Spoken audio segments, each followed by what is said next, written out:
Hi, thanks for your interest in my mentoring workshop.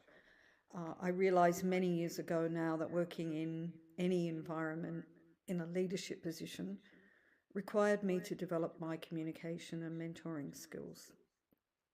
Actually, they go hand in hand. Before I built up my communication toolbox, I found that teachers and staff I was hoping to support were often defensive and not willing to accept feedback. Worse still, they weren't happy giving me any feedback. Rather, they would maybe talk to one of their colleagues. So, by working on some basic skills and being open to changing your method of communication, you can become a very skilled mentor and get the best out of your team.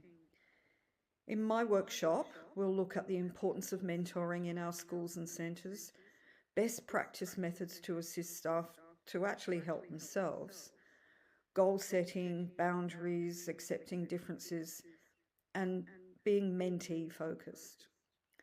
I also encourage everyone to do some role plays to practice their newly learned skills so that you can have a meaningful working relationship with your mentees. I really hope that you can join me.